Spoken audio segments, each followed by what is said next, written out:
আমরা সপ্তম শ্রেণীর প্রথম পর্যায়ক্রমিক মূল্যায়নে পরিবেশের 9 নম্বর স্কুলের প্রশ্নের উত্তরগুলো আলোচনা করব। তো প্রথমে আছে ফিজিক্যাল সায়েন্স। একের আয়তে দিয়েছে ম্যাগনেসিয়াম ক্লোরাইডের সংকেত MgCl2। দুয়ে দিয়েছে পারদের ল্যাটিন নাম হচ্ছে হাইড্রাজিরাম। তিনেতে দিয়েছে স্থির উষ্ণতায় পদার্থের কঠিন অবস্থা থেকে তরল অবস্থায় পরিণত হওয়ার ঘটনাকে বলা হয় গলন। চারে বলেছে ফারেনহাইট স্কেল আর সেলসিয়াস স্কেলের মধ্যে সম্পর্কটি হবে বি।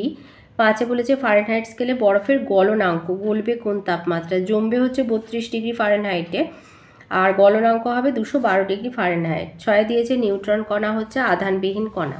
দুইয়ের আয়তে আসি, সীসা মৌলটি চিহ্ন হবে পিবি। দুয়ে দিয়েছে ক্যালসিয়াম কার্বনেটকে উত্তপ্ত করলে কি কি উৎপন্ন হবে।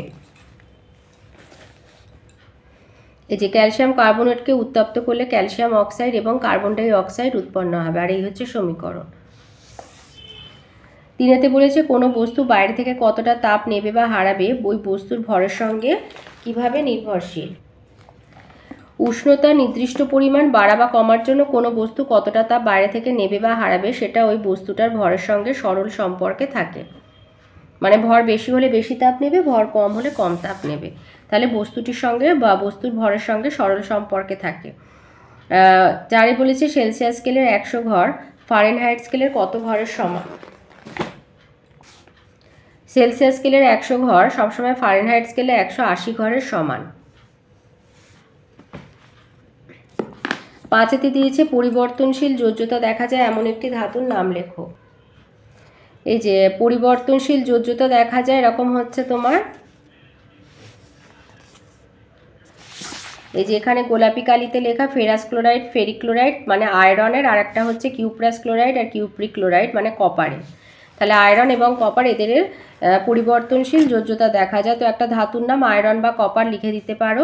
অথবা বলেছে রাসায়নিক সমীকরণ কাকে বলে। লিখবে যদি বিক্রিয়ক আর বিক্রিয়াজাত পদার্থের সংকেত ব্যবহার করে রাসায়নিক বিক্রিয়াটাকে সংক্ষেপে প্রকাশ করা যায় তখন তাকে বলা হয় রাসায়নিক সমীকরণ। তাহলে বিক্রিয়ক আর বিক্রিয়াজাত পদার্থের সংকেত ব্যবহার করে রাসায়নিক বিক্রিয়াটাকে সংক্ষেপে প্রকাশ করার যে পদ্ধতি তাকেই বলে রাসায়নিক সমীকরণ। ছয়তে দিয়েছে বরফের গলনের লিনতাপ 80 ক্যালোরি পার গ্রাম বলতে কি বোঝায়। বরফের গলনের লিনতাপ 80 ক্যালোরি পার গ্রাম, অর্থাৎ 0 ডিগ্রি সেলসিয়াস উষ্ণতার 1 গ্রাম বিশুদ্ধ বরফ ওই উষ্ণতার 1 গ্রাম বিশুদ্ধ জলে পরিণত হতে বাইরে থেকে 80 ক্যালোরি তাপ গ্রহণ করে। অথবা দিয়েছে দুটি গাছের নাম লেখো যাদের পাতা দিনের বেলা খোলা থাকে রাতের বেলা মুড়ে যায়, শুষ্নী আর লজ্জাবতী। তিনের আয়তে আছে হাতে স্পিরিট ঢাললে ঠান্ডা অনুভূত হয় কেন।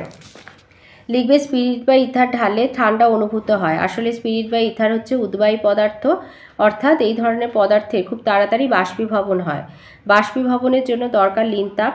স্পিরিট ওই লিনতাপ তার আশেপাশের পরিবেশ ও হাত থেকে সংগ্রহ করে, ফলে হাতের ওই অংশ তখন তাপ হারায়, তখন পাশাপাশি অঞ্চলের তুলনায় ওই অংশের উষ্ণতা কমে যায়, ফলে ওই অংশে ঠান্ডার অনুভূতি হয়।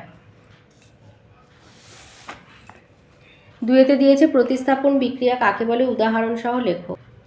লিখবে একটি মৌল অন্য মৌলের যৌগ থেকে তাকে মৌল আকারে সরিয়ে নিজে যৌগে পরিণত হয় তাকে প্রতিস্থাপন বিক্রিয়া বলে। তাহলে লিখবে যে বিক্রিয়া একটি মৌল অন্য মৌলের যৌগ থেকে তাকে মৌল আকারে সরিয়ে নিজে যৌগে পরিণত হয় তাকে প্রতিস্থাপন বিক্রিয়া বলে।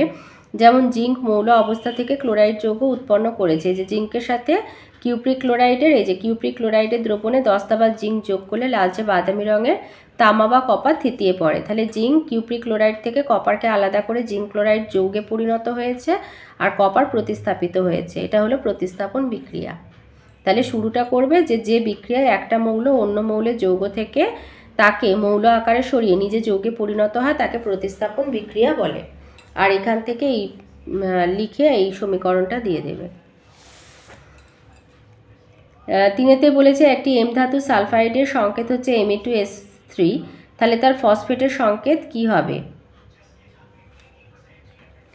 আচ্ছা বলেছে একটা ধাতু MS সালফাইডের সংকেত M2SO3, তাহলে সালফাইডের সংকেত থেকে জানা যাচ্ছে যে ধাতুর যোজ্যতা হচ্ছে 3, তাহলে ধাতুর ফসফেটের সংকেত হবে MPO4।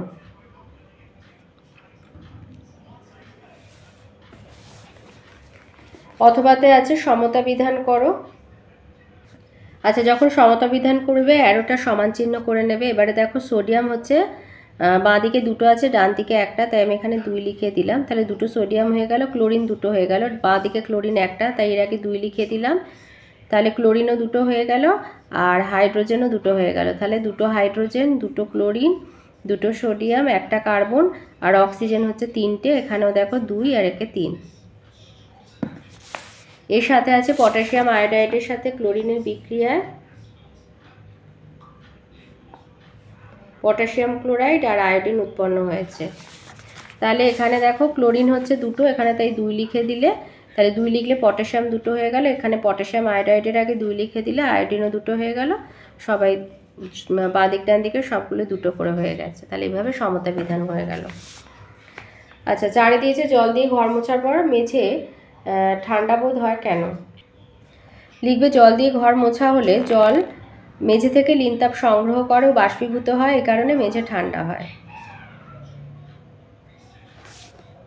এবারে লাইফ সায়েন্সে আসি। 1-এর আয়তে দিয়েছে কোন খনিজের অভাবে প্রাণীদেহের রক্ততঞ্চন ব্যাহত হয়? ক্যালসিয়াম। 2 দিয়েছে যকৃতে জল হিসাবে কি থাকে? পিত্ত। 3-এ মোমো আর চাউমিনে মেশানো হয় আজিনোমোটো। 2 আছে শূন্যস্থান পূরণ। দুধে উপস্থিত শর্করা হচ্ছে ল্যাকটোজ। আর 2 ম্যারাসমাস রোগ হয় প্রোটিন আর শক্তির অভাবে। 3-এর গুলো 1 নম্বরের আয়তে বলেছে অস্থি টেন্ডন লিগামেন্টে কি ধরনের প্রোটিন থাকে? কোলাজেন।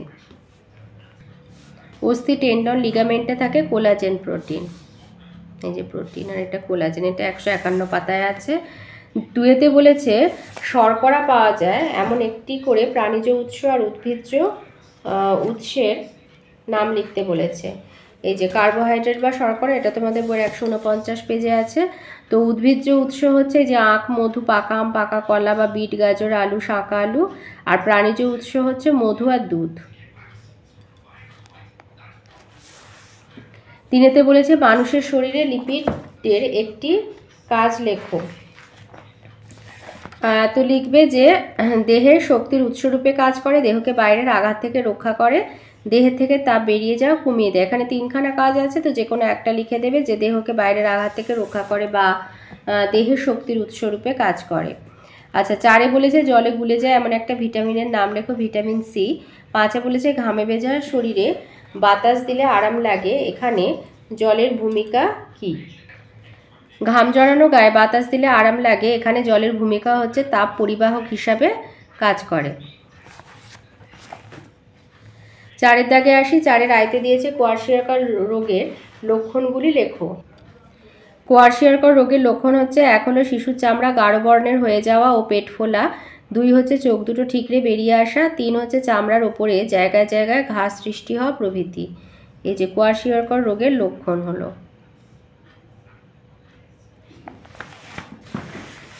3-এতে দিয়েছে ভিটামিন ডি এর 2টি উৎস এবং একটি কাজ লেখো।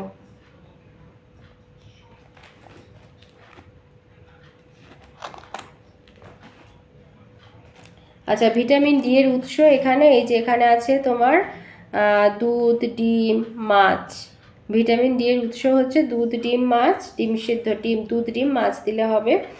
আর এর কাজ হচ্ছে ভিটামিন ডি হলো হাড় এবং দাঁতের স্বাভাবিক গঠন ঠিক রাখে। তাহলে ভিটামিন ডি এর কাজ হচ্ছে হাড় ও দাঁতের স্বাভাবিক গঠন ঠিক রাখে। আর উৎস হচ্ছে দুধ, ডিম আর মাছ।